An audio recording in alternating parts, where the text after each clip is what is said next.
va corriger les exercices 14, page 240, 3, 4, 5, page 237 et 19, 20, 21, page 240.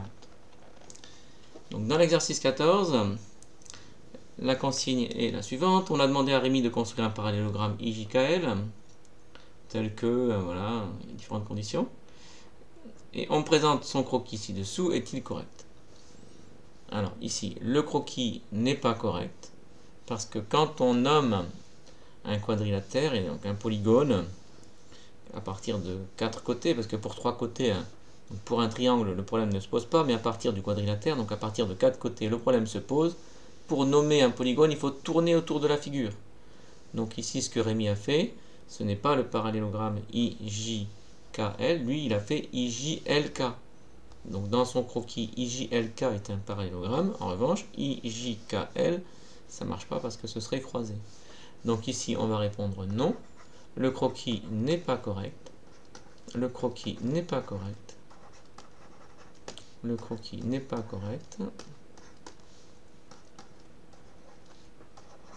N'est pas correct. Car Rémi n'a pas nommé les sommets en tournant autour de la figure. N'a pas nommé les sommets en tournant autour de la figure. En tournant autour du parallélogramme, donc autour du polygone ici.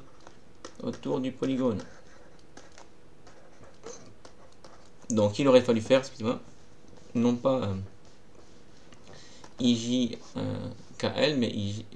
Donc lui il a fait IJLK, il aurait fallu faire IJKL. Et après adapter en conséquence les sommets, enfin les côtés ici, donc modifier en conséquence. Donc on sait que IJ égale 4. Et donc ici, IK égale 6. Donc IK égale 6, ça correspond à une diagonale. Hein. Ce n'est pas un côté du parallélogramme. Et JIK égale 35. JIK égale 35, donc c'est cet angle ici qui fait 35 degrés. Donc là encore, ce n'est pas un angle du parallélogramme, c'est un angle entre un côté et une diagonale du parallélogramme. Donc voilà pour le 14. Passons maintenant aux exercices 3, 4, 5, page 237. Alors que l'on va faire avec Carmetal ici. Donc commençons par le 3.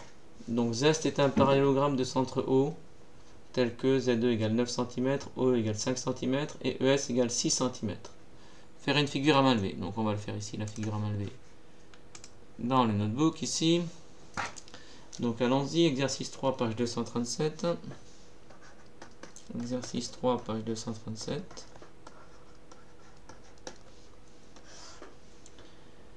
Donc, zest. Alors justement, on ne va pas faire l'erreur de Rémi. Donc si on fait un croquis, nous, alors zest, on va donc faire on fait un parallélogramme, n'importe comment, en fait, qu'importe, le croquis n'a pas à être... n'a pas à avoir les bonnes dimensions. En revanche, il est important qu'on ait nommé les sommets en tournant. Donc Z, E, S, T. Et là, ça va aller. Là, on a bien tourné autour de la figure. Donc zest est un parallélogramme de centre O. Donc on construit les diagonales qui se coupent en haut. Tel que Z2 égale 9. Donc ici, on a 9 cm. Ensuite, OE égale 5. Donc c'est une des demi-diagonales ici. OE égale 5.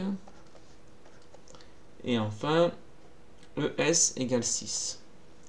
ES égale 6 cm. Donc voilà la situation. Faire une figure à main levée. Déterminer les longueurs. Alors on va mettre 18 cm, pourquoi pas. Donc on demande les longueurs que l'on va faire en rouge ici. Donc les longueurs ZT. ZT.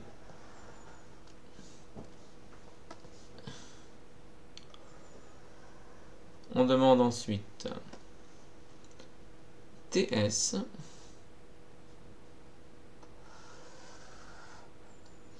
Et on demande enfin TE.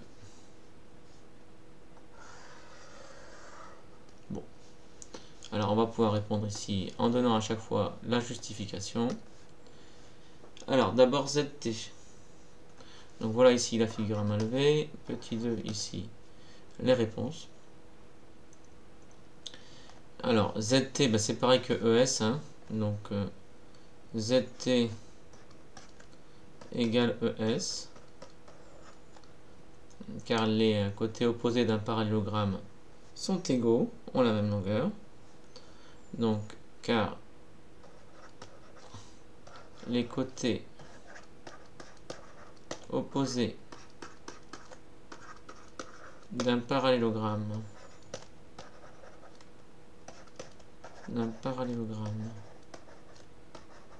ont la même longueur.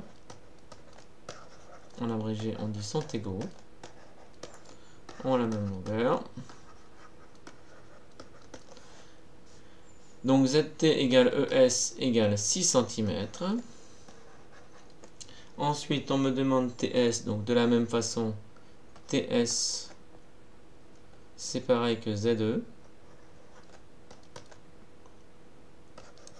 Alors, ben pareil, parce que car les côtés opposés d'un parallélogramme ont la même longueur. Par conséquent, TS, ça fait 9 cm. Ensuite, on demande TE. Alors, TE, c'est cette diagonale ici en vert. Eh bien, ça fait 2 fois 5. Ça fait 2 fois OE. Donc, car les diagonales d'un parallélogramme se coupent en leur milieu. Car les diagonales d'un parallélogramme se coupent en leur milieu. D'un parallélogramme se coupent en leur milieu. Se coupent en leur milieu. Se coupent en leur milieu. Autrement dit, donc O est le milieu de la diagonale TE. Donc O est le milieu de la diagonale TE. Et par conséquent, ça fait 2 fois 5 égale 10 cm. Voilà pour l'exercice 3. Passons à l'exercice 4. On demande de placer 3 points AB et O non alignés. Donc cette fois-ci, on va le faire d'abord avec un petit croquis. Alors, exercice 4, page 237. Ex 4, page 237. Placer 3 points A, B, O non alignés. Alors, A, B, O. Construire le parallélogramme ABCD de centre O. Donc, A, B, C, D. Il va être comme ça, de centre O. Donc, on sait que O est le centre de symétrie. Donc, ce point-là va se retrouver là. Ce point-là va se retrouver là. Et donc, on va avoir ce parallélogramme ici. A, B, C, D. Bon, donc ce qui se fait ici, sans difficulté, dans un logiciel de géométrie dynamique ici. Donc, on va nommer à partir de A. On va nommer à partir de A. Voilà, donc on crée un point A, un point B, un point O. Et donc, on fait les symétries centrales. Donc, par rapport à O du point A, par rapport à O du point B, on n'a plus qu'à relier. Et on obtient le parallélogramme ABCD. Voilà pour l'exercice 4. Passons à l'exercice 5 maintenant. Alors, exercice 5. Truc est un parallélogramme tel que... Alors, on va changer de page. Exercice 5, page 237. Exercice 5, page 237. Truc est un parallélogramme tel que T égale 6 cm, RT égale 30 degrés, UCT égale 106 degrés, fait une figure à main levée. Puis la compléter en utilisant les propriétés du parallélogramme. Et construire en vraie grandeur le parallélogramme truc. Alors, toujours pareil, on fait un croquis. Qu'importe les dimensions. En revanche, le nommage en tournant autour de la figure est essentiel. Donc ici, il s'appelle truc T, R, U, C. Alors, TR égale 6 cm. RTU. RTU, alors, c'est cet angle ici. Il fait 30 degrés. Alors, ce n'est pas un angle du parallélogramme, c'est un angle entre un côté et une diagonale. Et UCT égale 106. En revanche, celui-ci, c'est bien un angle du parallélogramme. UCT égale 106 degrés. Alors, on peut compléter ici. Les angles opposés sont égaux. Par conséquent, on retrouve UCT ici. Donc, ici, on va retrouver 106 degrés. Donc, on voit qu'on va pouvoir construire ce triangle et ensuite le compléter. Donc, je retiens 6 cm et 36 degrés et 106 degrés. 6 cm, 36 degrés, 106 degrés. Donc, on a une nouvelle figure. C'est terre. On va nommer. Alors, bon, c'est pas très utile parce qu'on va renommer, mais bon, qu'importe. Alors, on fait ici 6 cm. T et lui, on l'appelle R. Et donc, ce segment, on va lui donner 6 cm. Voilà, TR. Ensuite, on a dit que ici, je reviens sur mon croquis. 36 degrés, 106 degrés. Donc, on va faire des angles de mesure donnés. 36 degrés,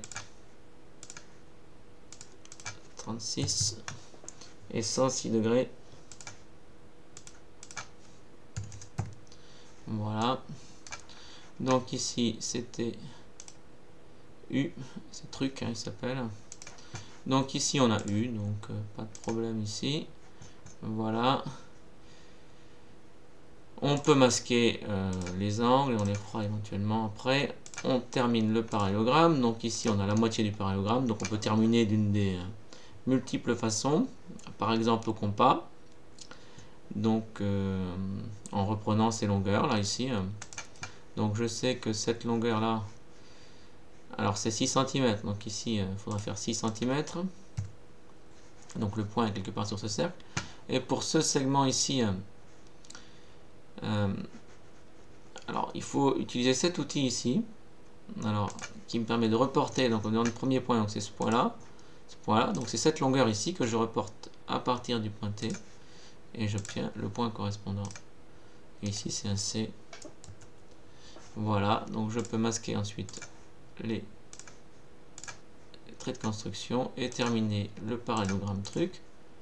Je peux mettre en évidence la diagonale ici et le fait que l'angle ici on avait dit que c'était 36 degrés, donc on va le faire afficher cet angle. Voilà, on pourrait également faire afficher cet angle ici qui, on sait qu'il va faire 106 degrés. Voilà, c'est fini pour l'exercice 5, page 237. Passons maintenant aux exercices de la page 240 et de la page 240. Donc là, on avait déjà donné donc d'abord le 19, page 240. Alors je vais juste écrire ici 19, page 240, sachant que je ne vais pas en faire grand chose. C'est juste pour bien marquer le fait que je suis dans le nouvel exercice.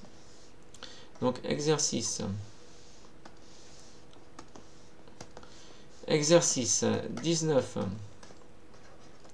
page 240. Et moi, ce qui m'intéressait, c'était le C et le D. Sachant qu'on avait déjà fait le A et le B. Alors le C et le D. Alors, il suffit de regarder un peu le croquis qu'on a là. Que je vous laisse regarder sur le livre. Ou non, plutôt je vais le faire quand même. Alors je vais le faire. Alors, je reproduis le croquis. Allez, pour qu'on s'entende bien. Donc c'est NOP. MNOP. Alors MNOP.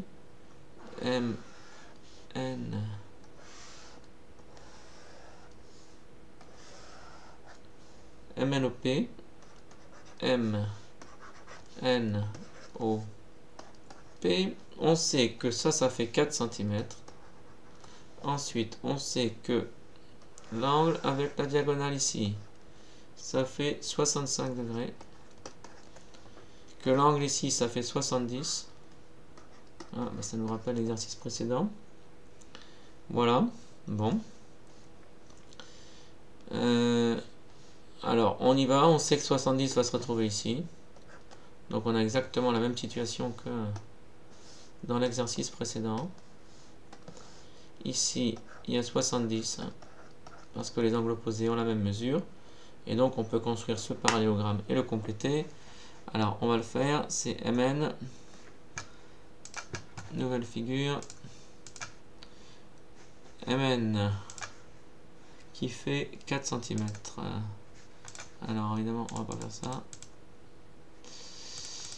Alors on va nommer à partir de M. Voilà, et on prend des segments, on va prendre normal. Voilà, donc Mn, on va le prendre de longueur. Sauf qu'il aurait fallu faire. Alors je reviens en arrière, je n'ai pas pris segment de longueur donnée. Voilà, je prends segment de longueur donnée et donc je fais 4 cm. Donc voilà, je fais 4 cm et je sais que j'ai Mn. Ensuite, je fais 65 degrés, qui est l'angle avec la diagonale ici. 65. Ensuite, on va chercher 70 de l'autre côté.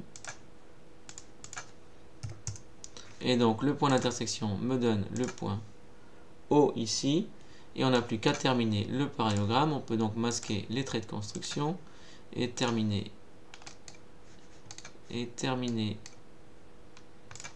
le parallélogramme. Donc cette fois-ci, on va le terminer en faisant des parallèles. Donc parallèle à cette droite passant par O, parallèle à cette droite passant par M, ce qui me donne le point cherché ici. On peut ensuite masquer ces parallèles, tracer les segments et faire apparaître les angles. Alors par exemple la diagonale ici et donc l'angle correspondant ici qu'on va faire afficher qui vaut 65 pile, et ensuite l'angle ici qui valait 70, on va le faire dans ce sens, voilà. Et voici le parallélogramme du petit c. Passons maintenant au petit d. Alors on va faire à nouveau un croquis et voir ce qu'il en est.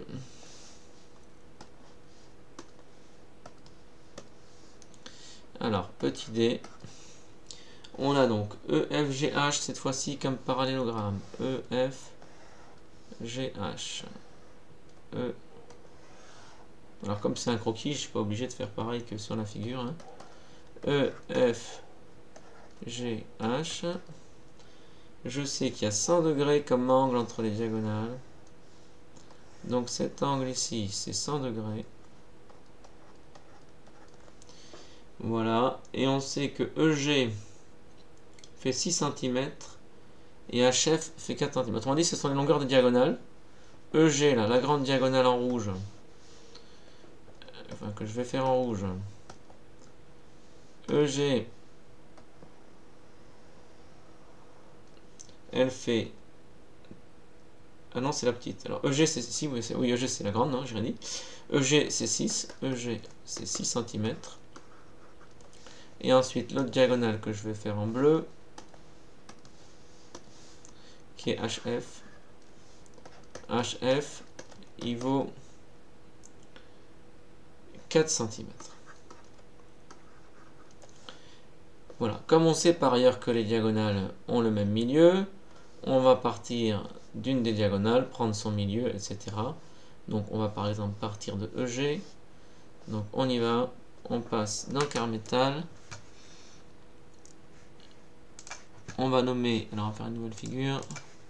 On va nommer à partir de E. Et on commence par faire EG 6 cm. Alors, segment de longueur donnée, EG. Alors, sauf que moi je voulais. Bon, bah si c'est les diagonales, c'est bien, parce que ça soit en pointillé, mais comme c'est les diagonales, ça ne me dérange pas. Je vais les laisser en pointillé. Et donc ici, je prends 6 cm pour cette diagonale. Voilà, donc EF fait 6 cm. Ensuite, on prend le milieu de ce segment, donc de cette diagonale, sauf que c'est pas EF. Je me suis trompé, je recommence. Ici, c'est EG. Automatiquement, il me l'a nommé F. Mais moi, je veux qu'il l'appelle G. Donc ensuite, on va prendre le milieu. Et le milieu, là encore, je ne vais pas lui donner le nom F parce que moi, je voudrais que ça s'appelle... Alors, je vais l'appeler A, par exemple. Voilà, c'est pas très logique parce que ça vient après G, donc je vais l'appeler plutôt I. Voilà. Donc voilà le milieu de la diagonale. Je sais que l'angle entre les diagonales, c'est 100 degrés. Donc on fait un angle de 100 degrés. Ici, on prend 100 degrés. Et donc, ici, on sait que ce milieu I, c'est aussi le milieu de l'autre diagonale. Donc il faut prendre la moitié de 4. Autrement dit, prendre un cercle de centre I et de rayon 2. Et qui va me donner ce point ici sur le parallélogramme. Je peux même aller chercher l'autre ici, qui va être de l'autre côté. Qui va être ici. Voilà. Et donc je n'ai plus qu'à masquer tout ça et à finir le parallélogramme. Alors en revanche cette fois-ci je vais prendre des segments normaux pour faire EFGH. Voilà, alors vérifions qu'on a bien tout ce qu'on veut. Donc on va faire afficher les diagonales en pointillés, faire afficher l'angle entre les diagonales qui est ici équivaut 100 degrés. Faire afficher les diagonales, alors longueur ici. Alors on va faire afficher leur longueur. Celle-ci fait 6. Alors c'est toute la grande diagonale ici qui fait 6. Et celle-là, je vais la changer de couleur par exemple. Je vais la faire en bleu. Et celle-là, on va pas trop. En rouge, voilà. Donc 6 c'est la diagonale ici. Et la diagonale en bleu. Pareil, je vais lui demander de mettre sa longueur. Et donc voilà. Donc on a bien la figure du petit d, EFGH. Alors on voit bien que la figure est un croquis. Elle ne correspond pas du tout, c'est pas la même forme que sur le livre. Passons maintenant au 20, page 240. Alors, on revient ici et on fait le 20, page 240. 20 page 240. 20 page 240. Alors, construire un parallélogramme ABCD tel que patati patata. Donc on commence par faire un croquis ABCD. ABCD de parallélogramme. Je sais que AD égale, alors AD c'est un des côtés, il fait 4 cm. Ensuite AB, c'est l'autre côté, il fait 4,3 cm. Voilà, et DAB, donc c'est cet angle ici, DAB, il fait 115 degrés.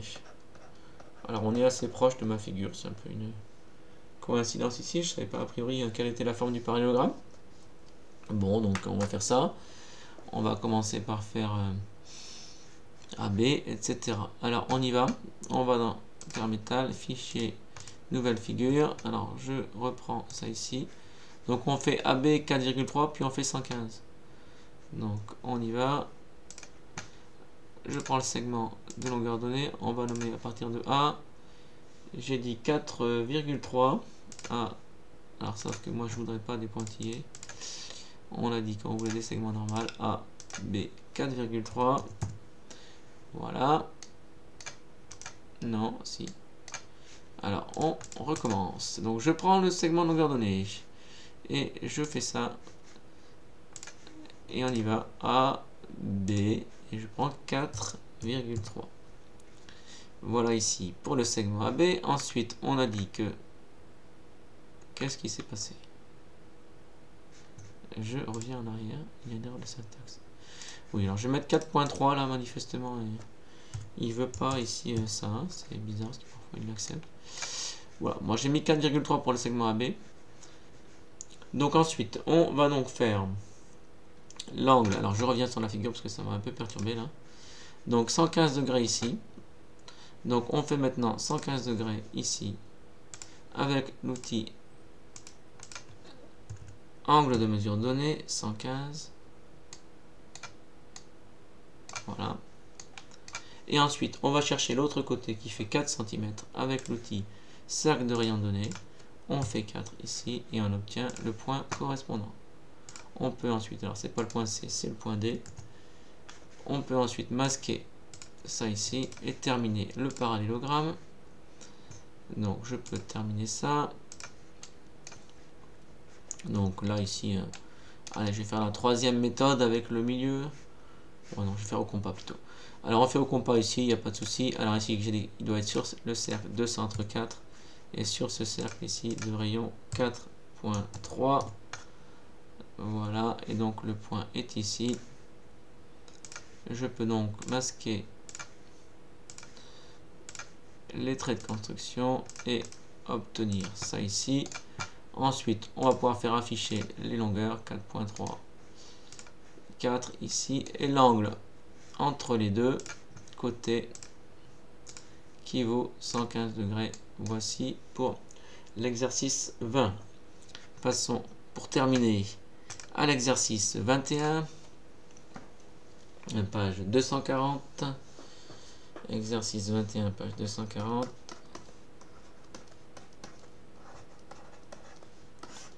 Alors, construire un parallélogramme EFGH. Alors, on va changer, on va le faire dans ce sens-là.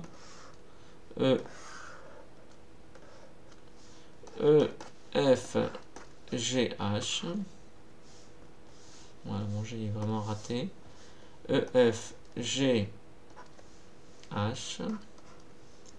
Tel que EG égale 6 cm. Alors, EG, c'est une diagonale. EF égale 5 cm, c'est un côté. Et FG égale 7 cm, c'est un autre côté. Donc voilà la situation. On voit qu'on va pouvoir faire la moitié du parallélogramme en faisant un triangle dont les côtés sont donnés. Et on complétera comme d'habitude. Donc on y va. EF7. Ok, alors on y va. Figure. Nouvelle figure. Je prends l'outil segment de longueur donnée et je vais nommer à partir de E. Et j'ai dit que c'était. Je reprends. 5 pour EF. Et 7 ensuite. Alors 5. Donc je prends l'outil segment de longueur donnée et on fait EF et je mets 5. Ensuite EG c'est 6. Donc ici il y a 7 et là il y a 6. Donc je prends l'outil cercle de rayon donné. EF ça fait 5. Non, EG ça fait 6. Et FG ça fait 7. Donc EG, donc à partir de E, je fais un cercle de rayon 6. Et à partir de F, je fais un cercle de rayon 7. Je dézoome ici. J'obtiens ce point, qui est donc le point G. Voilà. Ensuite, on peut masquer les cercles de construction ici. Et voilà la situation. EFG, on a bien tracé le triangle EFG. Donc FG c'est une diagonale, c'est pas. EFG c'est une diagonale. Donc ici, voilà. Et donc ensuite, on n'a plus qu'à terminer, par exemple en prenant des parallèles. Parallèle à cette droite passant par G, parallèle à cette droite passant par E. Et voici le point H ici. On peut ensuite masquer ces droites, terminer le parallélogramme et faire afficher ce qu'on veut. À savoir le fait que EG vaut 6. Alors on va faire la diagonale en bleu et faire afficher sa longueur. Clic droit, je fais afficher sa longueur qui vaut 6. Ensuite FG fait 7. Ici on va faire afficher le côté du parallélogramme. Ensuite EF qui vaut 5. Donc voilà ce qu'on avait ici. Un parallélogramme EFGH qui avait cette forme-là. Voilà, c'est fini. À bientôt.